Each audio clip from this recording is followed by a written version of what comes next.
A fire breaks out tonight at the Gopher State ethanol plant. We'll have a live report. This beach is closed due to high bacteria levels, but that's not stopping people from diving in. And a Minnesota family thankful their child will come home from Iraq. When you sign up, you have to face that. Could happen. Injured, but alive. This is KARE 11 News at 10. Good evening. Paul Majors has the night off. A mortar attack in Iraq injured and scarred a 19-year-old Minnesota soldier. Michelle Loftus of Dover was hit in the face by shrapnel 2 days ago in Baghdad. 158 U.S. troops have died since the war began in March. That's 11 more than died in the 1991 Gulf War. KARE 11's Amy Hockert reports on one Minnesota soldier who will return a survivor. Yeah, she just graduated from high school and going to graduation parties. In just 1 year's time, 19-year-old Michelle Loftus has gone from a performer on her high school dance line to an Army medic on the front lines. She took care of some prisoners of war when they were first in Baghdad. But 3 days before her unit was supposed to come home, Michelle was caught in a mortar attack while manning an M16 on a Humvee. She just said that she was hit in the face with shrapnel and she was in serious condition, and that's all they gave me. Several hours later, Michelle's parents found out their daughter would be okay, although she would need plastic and reconstructive surgery. She was doing a job that she had agreed to do. Now that he knows she's safe, Michelle's dad can hardly keep his pride to himself, especially when he talks about what Michelle did after the attack. After being injured, she returned fire. The others in the outfit turned to see what was going on and recognized at that point she was injured. And to take that kind of injury in the face and still be able to think on your feet and react is quite remarkable. But what's most impressive to her dad is that even in the midst of fighting on the other side of the globe, Michelle always remembered where she came from and the lessons she learned along the way. I guess if you interview these other kids in this house, one thing that I hope that they tell you is, one thing Dad always said is, finish the damn job. And I think she did. Michelle left Germany this morning on her way to a military hospital in Texas. Her parents will fly down to see her on Sunday. Then in late August, Michelle will come back home to Minnesota. Back to you. Thank you. Thanks, Amy. Well, tonight, St. Paul firefighters are watching for hot spots at the Gopher State ethanol plant. A fire broke out there about 2 hours ago, and KARE 11's Scott Goldberg is live with the latest. Scott? Diana, in just the last few minutes, the firefighters who were here rolled out. The fire is out. It's under control. It started tonight in a hopper, we're told, and this is the third time in just over a year there has been a fire out here at this controversial ethanol plant. Tonight, about 50 firefighters responded. They say the hopper got too hot, and that caused the insulation in the roof to catch fire. Nobody was hurt in the fire, but one firefighter was just taken away in the last few minutes, having some trouble breathing. He's on his way to the hospital. They say it was a tough fire to fight because the roofing material is highly flammable. People who live near the plant have long complained about the smell out here, and tonight, they said, the fire and smoke made their neighborhood smell even worse. I saw orange smoke in the sky, and I seen it stunk. No, there was really orange smoke. It stunk really bad, and firefighters here and everything. It burned my throat as soon as I came outside. We knew something was up. It just wasn't right. These fires are always tough like this. Hot conditions, humid, fires gets in the roof. It can travel very fast. I think we're very fortunate to have put enough firefighters on the scene in a hurry to contain this fire. Now, firefighters who went up to the roof had to tear open a 50-foot area so they could get into the roof. It was so thick they had to clear that space so they could go in and fight it effectively. Again, at this hour, the fire is out, and we don't know how much damage might have been done. Diana. All right. Thank you, Scott. Tonight, authorities in Cottage Grove are searching for a suspect in an attempted sexual assault. A woman tells police she was walking near the 80th Street overpass yesterday when a man tried to attack her. The suspect is described as a white male in his mid-20s, average height with a muscular build and spiky blonde hair. Anyone with information is urged to call police at 651-458-2811. And authorities in the East Metro are turning up the heat on a tanning salon robber.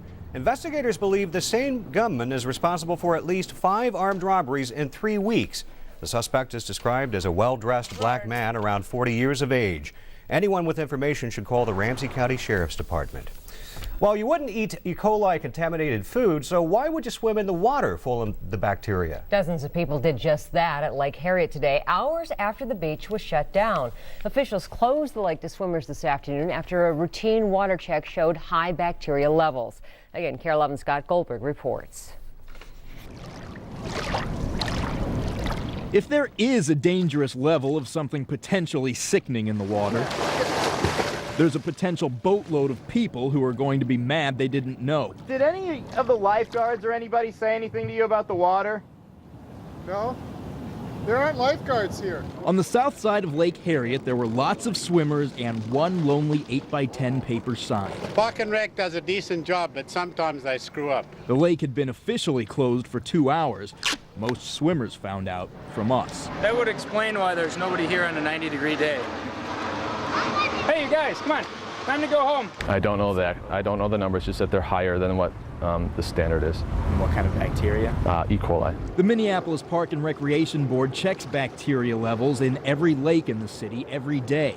Today, the board told us E. coli levels in Lake Harriet came back significantly higher than the recommended federal guidelines. No swimming, not till Monday, so stay clear of the beach. Just how much E. coli is in there, the board wouldn't say. If someone swallows water contaminated with the bacteria, infection can cause diarrhea and abdominal cramps. Symptoms usually go away in 5 to 10 days, but in very rare cases, E. coli can lead to kidney failure. Cigarette smoke, that's more dangerous, ain't it? Another test on Monday may give swimmers the all clear. Until then, the park board says it's better to heed the hard-to-find warnings. Bad stuff. Let's go home. Thank you very much. Oh, no problem. Scott Goldberg, KARE 11 News. And usually after heavy rain, the runoff causes more E. coli to run into the lake, but there's been no rain in the last 48 hours, so the cause tonight is unclear. And we should note there were lifeguards at the North Beach warning swimmers to stay out of the water. Well, if you have children under the age of 17, keep an eye on your mailbox. The federal government began mailing out its first batch of tax rebate checks for families with kids. More than 25 million middle-income families will get the checks because of the increased federal child tax credit. KARE 11's Greg Vandegrift has more on the checks in the mail and what they mean for the economy. I do mailboxes. Install them, build them. Jack Simmer knows he must deliver. They like to get their mail and they like to get their bills. Jack knows a special U.S. delivery's on the way. The sooner the better. Looking forward to it. Mailed out by the Fed today, an envelope holding a child tax credit payment for some. Assuming I'll get $800, and I'm looking very much forward to it. Jack has 2 priceless children. Jackson's my oldest boy, and they're suddenly worth more in the government's eyes.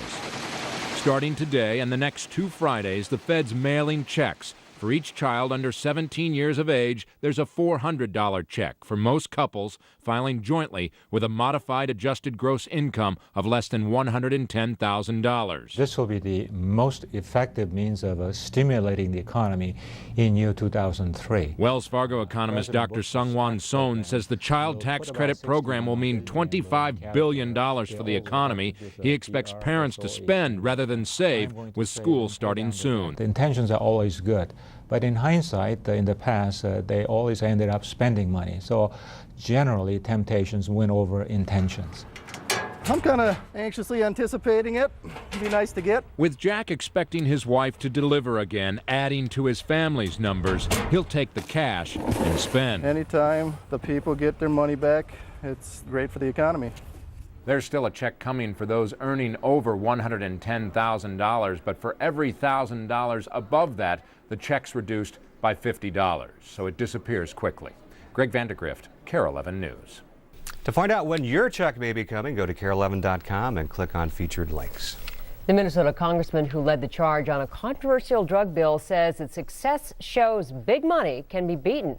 Representative Gil Gutnick's measure to allow the importation of prescription drugs passed the House early this morning. The pharmaceutical companies pulled out all the stops to kill the bill, but senior citizens who have supported the idea for years say it's about time.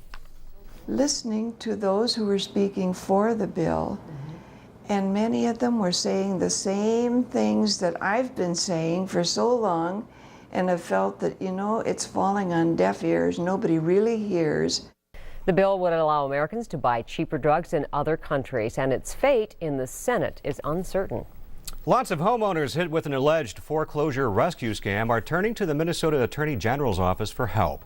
One St. Paul couple says they were hit so hard they lost their home and are now forced to live in a small apartment. The scam promised to buy out the couple's home but would allow them to live as tenants until they could get back on their feet. Within a few months, the rent was raised so high the couple had to move out. They lost not only their home but the equity in it. The real message is that people should not to guard against the situation in the first place, because it can be difficult once you lose your home to get it back. If you'd like more information about the scam and how you can protect yourself, log on to KARE11.com and click on featured links. An unspecified number of U.S. troops will move into position off the coast of Liberia. We're deeply concerned that the condition of the Liberian people is getting worse and worse and worse. Tonight, United Nations Secretary General Kofi Annan is praising President Bush's decision. He says he hopes it will bring relief to the people in Liberia. A mortar attack there this morning killed at least 12 civilians and wounded more than 150. Another car crash involving an elderly driver and a busy farmer's market. The latest incident happened today in Florida. Police say the car hit at least 6 people, including a 7-year-old girl. All I know is everybody was just ducking for cover. It sounded like a big explosion going off. Police say the driver, who was paralyzed from the waist down, uses hand controls to drive. He was apparently trying to park at the time. No one was seriously injured. Last week, an elderly driver plowed into a farmer's market in California, killing 10 people. Dangerously low blood supplies have the Red Cross pleading for donors. Next week, it's holding blood drives throughout the state. People with type O blood are particularly needed. To schedule an appointment, call the Red Cross at 1-800-GIVE-LIFE. And Applebee's restaurants are scoring some big points with members of Weight Watchers. The world's largest casual dining chain will roll out a new low-fat, low-calorie menu. It will also list each item's points under the Weight Watcher diet system.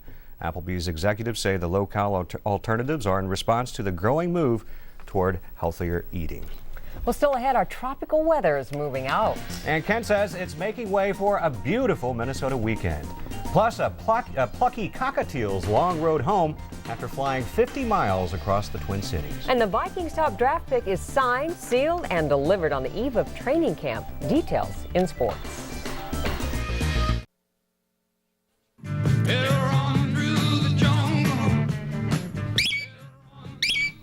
Pets. We love them, but they can also drive us nuts. Just ask this bird's owner. After 5 years of living indoors, Abby the cockatiel decided to spread her wings and get out on her own. And what an adventure she had. Here's KARE 11's Alan Costantini.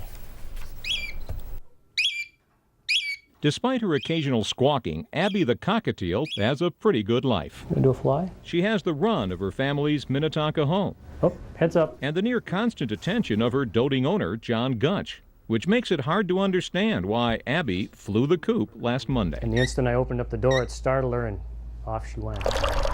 Off to a place you might not believe. We have almost every kind of bird. If you name it, we've seen it back here. Bill and Wendy Gray live on a 20-acre plot in North Branch, about 50 miles from Minnetonka, as the cockatiel flies. They were walking the woods Tuesday and found a tired, hungry bird. We thought, where did she come from?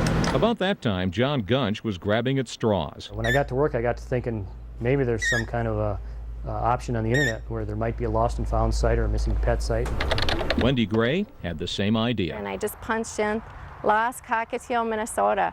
And of course it came up with, I think it was the 4th one I punched on. John and his wife Jerry drove to North Branch where an unusual demonstration convinced the Grays they had found the bird's owner. Almost the first thing John did when he got here is, well, do you have a towel or anything? It's almost the first thing he said. We were like, oh. It's his bird. Yeah. She must have had an angel on her wing because somebody was watching out for her. While they're happy Abby is home, things are a bit quiet around the Grays' bird wonderland without her. You're combing your hair in the morning, you know, and she would wolf whistle at you. You know? Right in your ear. Right into my ear, you know. She was a lot of fun to have. With producer Dana Theed, Alan Costantini, KARE 11 News. Abby's family still can't believe she flew 50 miles, and they tell us she just gets winded just flying 2 laps around the kitchen. And now here's a look at what's coming up Sunday night in the Extra. Sunday in the Care 11 Extra, a story only one man can tell. Battling for his life, he aims his camera and his passion at himself. I felt that this is probably one of the most important stories I would ever have to tell. An astonishing journey, Sunday at 10. Not only am I trying to read my stuff, I'm trying to read your stuff too. I'll just move my lips. Yeah, let's go to the backyard right now, find out what's happening. I thought you guys were going to do it together. Well, we'll practice that a little bit later. Okay, hey, we've got humidity out here, guys. No rain yet. You know what? The shower's having a hard time breaking through that cap that we talked about last night, where not only is it warm down here, but also at all levels of the atmosphere. Without any cold air up above us, storms simply can't develop. And I'm telling you, it's warm. Check out these temperatures over the Dakotas. We got into the upper 80s here today, but out in Winter, South Dakota, 115 degrees. What's more amazing is it was only 5 degrees away from the all-time state record high for South Dakota, which is still 120 degrees, right near Winter actually, set back on July 5th, 1936. It's been a long time since I've seen 115 degrees in South Dakota, and now I know why. It's probably before I was born when it happened last. Well, the all-time state record, 120 degrees, still stands. Well, in the Twin Cities today, it wasn't that warm, but it was warm enough, and it's muggy. 87 the high, 69 the low temperature. We're probably going to drop to about that again, so another uncomfortable night. And the difference between tonight and last night is this. The dew point last night at this time was in the mid-50s to near 60. Now it's 70 degrees. That is tropical no matter how you cut it. Looking at the radar now, let's see if there's anything forming yet. No, this is just the moisture in the atmosphere. The radar is so sensitive, the live radar, that it can actually see the moisture in the air, none of which is reaching the ground. It's just kind of the humidity that it's detecting. So we'll skip right by this and get on with the temperatures. 82 here, 81 at Cambridge, a nice cool 69 at Duluth. Behind me, I know you're watching in Rice Lake. I get the email, 73 degrees from our friends in Rice Lake. Brainerd, have a great weekend fishing. It's going to be mostly nice up north, 72 there. Bemidji, 70 degrees at this hour, and very humid. Look at these dew points every place, 73 at Redwood Falls and 73 at Pipestone. I don't think we're going to have a severe weather outbreak tonight. I do, however, think there will be some thunderstorms as this front sags south. It'll clear the area by Sunday. Sunday will be drier, less humid, sunny. Tomorrow, with the front kind of lingering overhead, there's still the chance of a shower or a rumble of thunder, but most of Saturday is looking good as well. Sounds good to me. Forecast for tonight, breezy, humid. Just a couple, dive in the lake. Couple of showers. Or is that somebody telling me to jump in the lake? Couple of showers pass through tonight. Some of them could contain some heavy rain, but no severe weather per se. Tomorrow, a couple of thunder showers or a few more showers. Otherwise, a mix of sun and clouds. It'll still be muggy with that front hanging over us. Turning drier tomorrow night. Sunday looks beautiful. Monday looks good. Tuesday as well. The rest of the area tonight, just the chance of a few thunderstorms. Nothing severe is anticipated within the viewing area, but there may be some thunder with heavy rain. So keep that in mind as you head to bed tonight. 88 degrees in Wilmer tomorrow. Brad and Di, that's it. Back inside where it's nice and cool, I imagine. It is. Thanks a lot, Ken. Thanks. Well, coming up in sports with Randy Shaver. A live report on the eve of Vikings training camp. Plus, the Twins hit the road again for a big series against the rival Indians. Highlights in sports.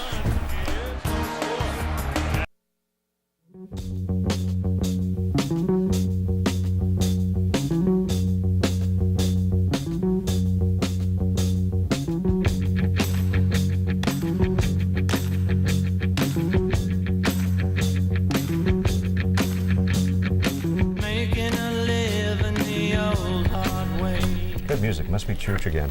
It is. From my era. Yes. You're dating. It's that time of year again, huh? It is that time of year. Summer's over. It's time for football. NFL football ready to go here in Minnesota. Vikings take the field in Mankato tomorrow morning for the first of many training camp workouts. It signals the start of the long campaign. Viking players had until 5 o'clock this afternoon to report to camp, and all the big names are in and ready for what lies ahead, which hopefully includes a serious run at the postseason. Eric Perkins standing by live at training camp. He has some big news concerning top draft choice Kevin Williams. Eric. That's right, Randy. The big guy is inked and in the house. He signs on the dotted line and is here at training camp ready to go. Head coach Mike Tice vows that this will be a tough camp, but Williams and the rest of the gang aren't fazed at all. Yeah, I mean, probably any camp you go into is gonna be tough. I mean, I ain't looking forward to just chickening out on it. I mean, I'm ready to get it on. After finishing last season with 3 wins, things are spinning in the right direction. Oh yeah.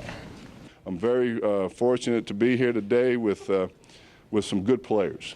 And so I'm a better coach already, and I'm a better coach because we got better players. Many of the improvements are on defense. New faces like Chris Claiborne and Denard Walker are going to shore up some gaping holes. Being somewhere that you got to choose, you know, I got to choose to come here, and to come here with the guys that we have here, it makes it exciting. And the other thing is being able to bring what I can bring to the table.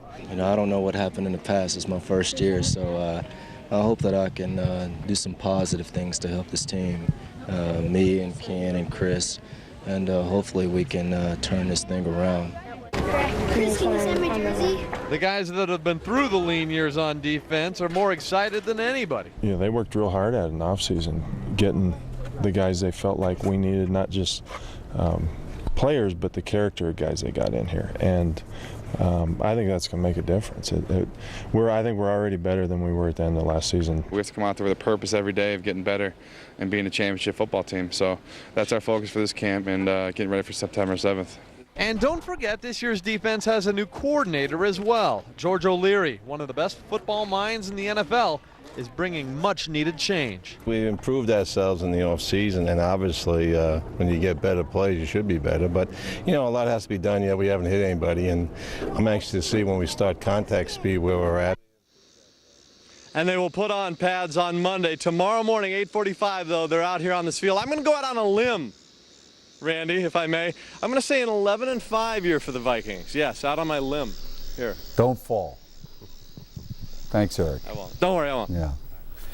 Famous last words. We'll have more of the Vikings tomorrow at 5, 6, and 10 with Eric live at 5 and 6 for Mankato. Now to the Twins, and they win at Cleveland 6-5, but both Kansas City and the White Sox win as well, so no ground made up. Twins trail 4-3 in the 6th. Kenny Rogers still pitching. Ryan Ludwig gets a home run, and the Indians are out in front 5-3, and things are looking good for the home team, but the Twins would rally. Down 5-4 in the 7th. Torrey Hunter singles home Doug Minkiewicz to make it 5-5. And the Twins are back in the ballgame. In the 9th, 2 outs. Runner at second. Minkiewicz with a huge double to the gap in right center. The Twins would take the lead 6-5. Eddie Guardado puts the Indians down 1-2-3 in the 9th, striking out Casey Blake. 6-5 final. Twins win at Cleveland tonight. Royals win at Detroit. Aaron Guile with a big 3-run homer. Renelvis Hernandez wins his first game in 3 months. Kansas City 8-3, still 5.5 up on the Twins. The Lynx against San Antonio tonight at Target Center. Katie Smith finishes the fast break. She scored 19 of her 23 in the first half. Janelle Burst knocks down the jumper here. A career-high 21, 81-54 final. The Lynx winners today. And Susie Whaley's PGA experience is over tonight, but she rarely stopped smiling the last 2 days. She shot an 8 over par score today and missed the cut at the Greater Hartford at 13 over. She's the first woman to qualify for a PGA event since Babe Zaharias in 1945.